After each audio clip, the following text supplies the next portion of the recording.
On August 10, 2025, the global news landscape is dominated by escalating geopolitical tensions and significant natural disasters.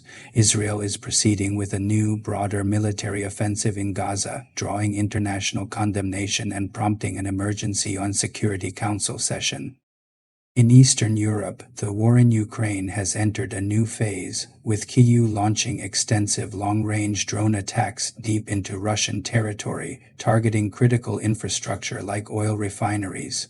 Meanwhile, a major political shakeup is underway in China, where senior diplomat Liu Jiankao, once a candidate for foreign minister, has been detained, signaling potential shifts in Beijing's foreign policy. In the United States, the economy faces growing fears of stagflation, largely attributed to new tariff policies, creating a climate of uncertainty. The U.S. is also grappling with severe weather-related emergencies. Historic flooding has inundated southeastern Wisconsin, leading to a state of emergency, while in Colorado, the massive Lee Fire has become one of the largest in the state's history, forcing large-scale evacuations. Other major events include a deadly magnitude 6.1 earthquake in Turkey and a hopeful, albeit tentative, development in Sudan where military commanders have pledged to withdraw from Khartoum. Here is the detailed report. Report from the Middle East. Israel launches expanded offensive in Gaza amid global outcry. Just when you thought the conflict couldn't get any more intense, Israeli Prime Minister Benjamin Netanyahu has just hit the accelerator. The question on everyone's mind is this the final push or a desperate political gamble? Today, Prime Minister Netanyahu is forcefully defending a new, expanded military offensive in Gaza City. He's vowing that this operation will be even wider than previously announced, stating that Israel has no choice but to finish the job and free Gaza from Hamas.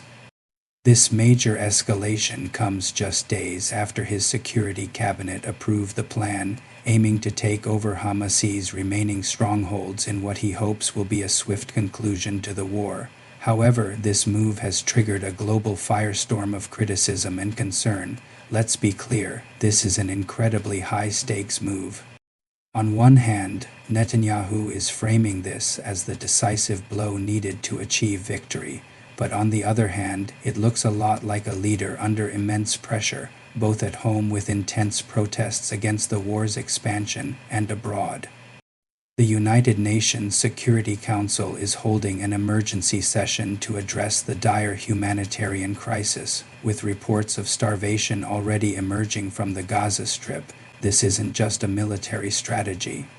It's a political survival plan playing out on the world stage, with devastating human consequences. Will this offensive bring the war to a close, or just open another bloody chapter? Let us know your thoughts in the comments below. Now let's turning to the Russian-Ukrainian battlefield. Ukraine unleashes massive drone swarm deep inside Russia. How do you get Russia's attention?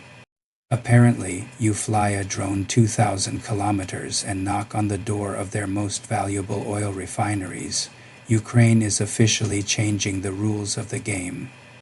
In a stunning display of long-range capability, Ukraine has launched one of its most ambitious drone attacks of the war, targeting Moscow and multiple other regions deep within Russia. The Russian Ministry of Defense claims its air defenses shot down a staggering 121 Ukrainian drones overnight. Despite this, the attacks were deadly, killing at least 2 people in the Tula region south of Moscow. Most strategically, a Ukrainian drone successfully struck the Lukoil Lukhta oil refinery in Russia's Komi Republic, nearly 2,000 kilometers from the Ukrainian border. This is a massive strategic shift. Ukraine is no longer just playing defense. It's taking the economic war directly to Russia's industrial heartland. Hitting oil and gas infrastructure is a direct blow to the Kremlin's war chest. Of course, Moscow is screaming terrorism, but from Kyiv's perspective, this is about leveling a brutally uneven playing field. The message is crystal clear: no part of Russia is safe from retaliation. This escalation proves Ukraine's technological and military ingenuity is growing, turning the conflict into a true war of attrition. For both sides, this is high-tech, high-stakes warfare. What's next? Drones delivering parking tickets in Red Square. Drop a comment with your take. Here is a report on China. What does the incident involving a senior Chinese diplomat portend? Imagine being nominated as the country's next foreign minister and becoming a rising star on the international stage. However, something happened to him today. Liu Jianchao, a well-respected veteran diplomat who was widely considered a contender to become China's next foreign minister, has been detained by authorities for questioning. According to reports, the 61-year-old diplomat was taken away immediately after returning to Beijing from overseas work at the end of July. The news sent shock waves within the Communist Party and among international observers.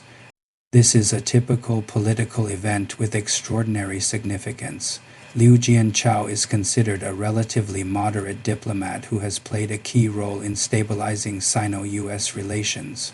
His sudden ouster could signal a major hardline shift in President Xi Jinping's foreign policy.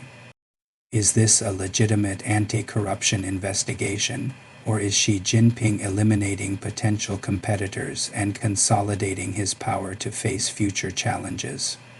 In China's political system, the disappearance of a high-ranking official is more than just a personnel shakeup. It's a stark signal of ideological struggles raging behind the scenes in Jiangnan. Is it a political purge or a simple investigation? For Beijing, the truth is often a state secret. What do you think this means for the future of US-China relations? Leave a comment below. Next is a report on the United States. Stagflation fears grip U.S. economy under Trump policies. Remember the 1970s. Bad music, questionable fashion, and the dreaded economic monster known as stagflation. Well, break out your old records because it looks like it might be making a comeback.